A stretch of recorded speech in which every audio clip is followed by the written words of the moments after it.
Bonjour, c'est un grand plaisir pour moi, Madame Talbil Alami Fatem Zahra, professeure d'économie de l'Université Mohammed V de Rabat, et pour mon collègue, Monsieur Saaddine Egaman, professeur de sociologie de l'Université Dhal Mehraz de Fès, de se joindre à vous, à ce colloque international, pour discuter de la transition de l'enseignement présentiel à l'enseignement en ligne ou à distance qui s'est faite dans la précipitation sous la menace imminente de la suspension de l'enseignement et de l'épidémie du Covid-19.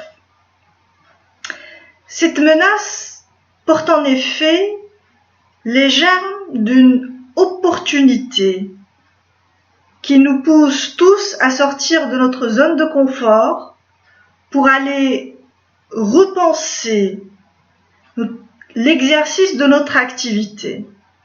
Ainsi, notre communication porte sur le comportement et les attitudes des enseignants de l'université marocaine face à l'usage du digital en période de confinement plus particulièrement. Elle tente de vérifier dans quelle mesure la perception des enseignants de l'usage des outils de la pédagogie digitale avant Covid peut-elle influencer leur comportement en période de continuité de l'enseignement à distance. Théoriquement, la double innovation technologique et pédagogique exige un changement d'habitude et de routine, selon Navarro, et les bienfaits de l'usage du numérique, du digital, dans l'apprentissage a montré ses preuves. Néanmoins, ces bienfaits sont à nuancer compte tenu de plusieurs paramètres dans la pédagogie utilisée, les méthodes d'enseignement, les profils des enseignants, les disciplines, les profils des étudiants, etc.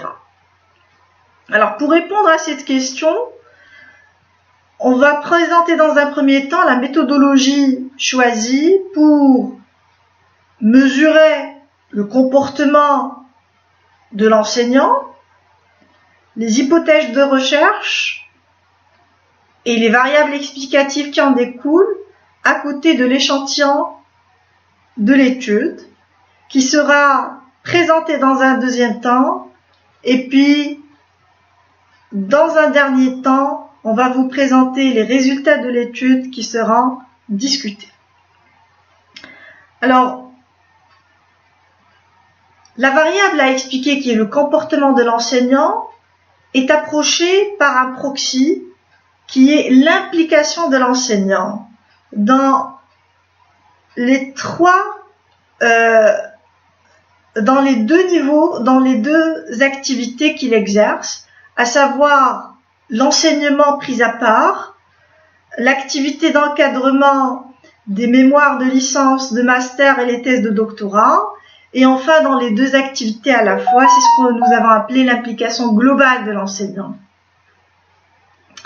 Alors, on considère que l'enseignant est impliqué lorsqu'il a assuré ses activités à l'aide des outils pédagogiques digitaux, qui soient interactifs, comme Classroom, Moodle, Webex, Zoom, Meet, etc., ou non interactifs.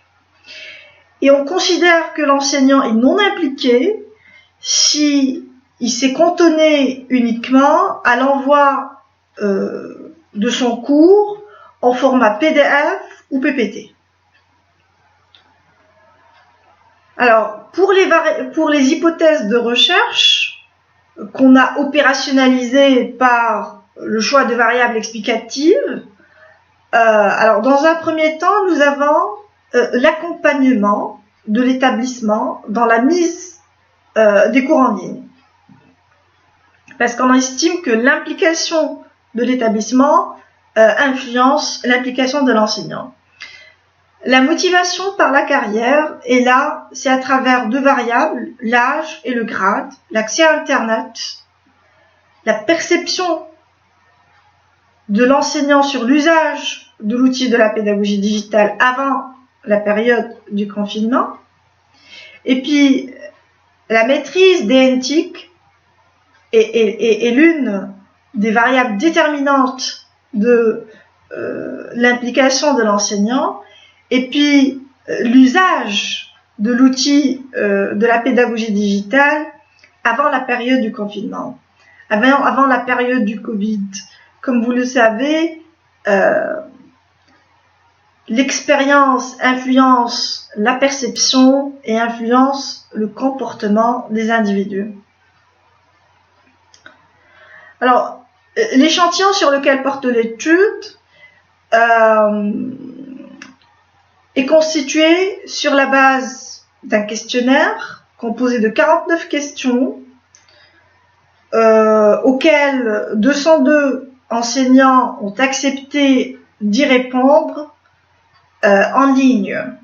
Donc il a été administré en ligne et par conséquent le type de l'échantillon il est accidentel. Et bien entendu les questions portaient sur la période de la suspension de l'enseignement présentiel, plus précisément sur la période sur le semestre printemps de l'année dernière. Et la collecte des données a porté sur 2 mois.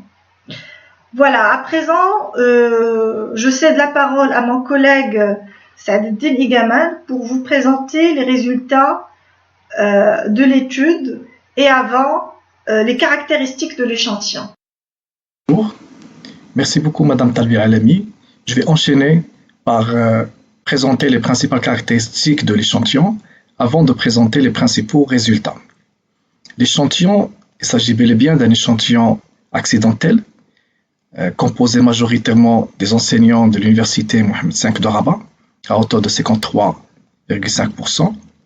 Les autres universités, écoles publiques et privées étaient également représentées au niveau de cet échantillon. Également, et en termes de discipline, on trouve les sciences techniques, sciences économiques, sciences de gestion, et également les sciences humaines et sciences sociales. Concernant la langue d'enseignement, la majorité enseigne en français. Il y a également l'arabe, l'anglais et les autres langues. Pour la composition selon le genre, on a trouvé accidentellement que 58% de l'échantillon étaient des hommes. Concernant le grade, donc on a trouvé que 60% sont des enseignants au début ou au milieu de carrière professionnelle. Il s'agit de soit PA, c'est-à-dire professeur assistant, ou bien PH, professeur habilité. Vous aurez plus de détails au niveau des tableaux qui se trouvent à droite de la diapositive.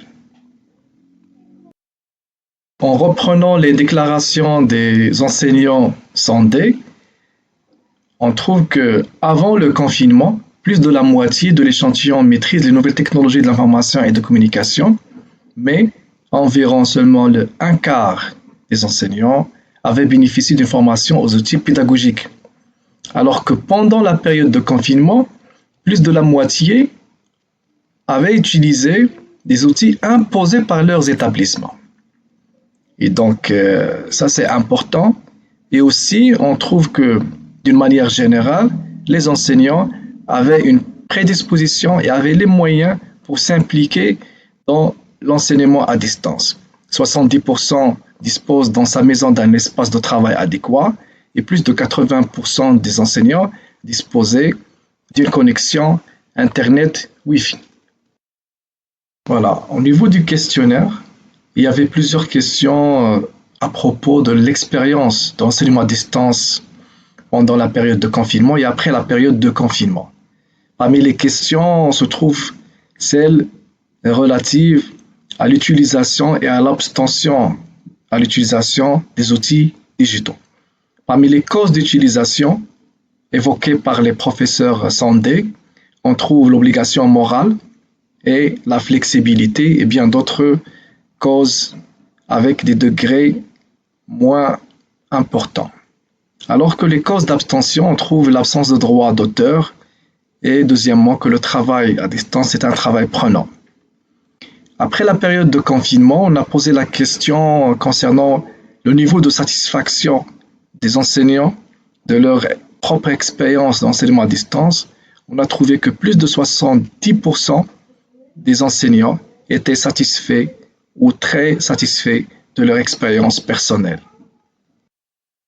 Pour évaluer le degré d'implication globale des enseignants en période de confinement, qu'on a cherché à pris plusieurs critères. Il s'agit premièrement du format utilisé pour partager les cours. Deuxièmement, est-ce qu'il y avait utilisation des outils digitaux en période de continuité de l'enseignement à distance? Et également la continuité d'encadrement. Ça, c'est aussi important. Et enfin, est-ce que l'enseignant a fait participer les étudiants en période de confinement?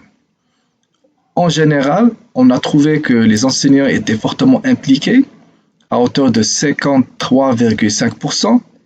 Ceux qui avaient une implication moyenne représentent 36,6% de l'échantillon. Et ceux qui avaient une faible implication représentent 9,9% de l'échantillon. Dans notre modèle explicatif retenu, on a la variable à expliquer qui est l'implication globale des enseignants, aussi bien dans l'activité d'enseignement que d'encadrement des travaux des étudiants et des doctorants, et les variables explicatives retenues au départ, qui étaient l'âge, le genre, le grade, l'accès à Internet, disposer d'un espace de travail adéquat, le niveau de maîtrise des nouvelles technologies, l'accompagnement pour diffuser des cours à distance, la discipline et le type d'établissement. On a fait l'analyse sur la strate des totalement impliqués, des enseignants totalement impliqués. On a trouvé que c'est une strate homogène en ce qui concerne les variables explicatives, ce qui engendre que le modèle n'explique pas le degré d'implication et donc la variable dépendante. En ce qui concerne la strate des enseignants faiblement et moyennement impliqués, on a trouvé, par la méthode progressive pas à pas, on a trouvé que la variable accompagnement institutionnel est la plus déterminante dans l'implication globale. En guise de conclusion, nous pouvons dire que pour la strate des moyennement et faiblement impliqués, que la variable la plus déterminante et la plus influente, c'est l'accompagnement institutionnel. Les variables qui sont faiblement influentes sont respectivement l'âge, la motivation de carrière, disposer d'une connexion Internet, d'un espace adéquat, et la maîtrise des NTIC et le genre. Alors que les variables qui ne sont pas du tout influentes sont la discipline et le type d'établissement. Merci beaucoup pour votre attention. Merci.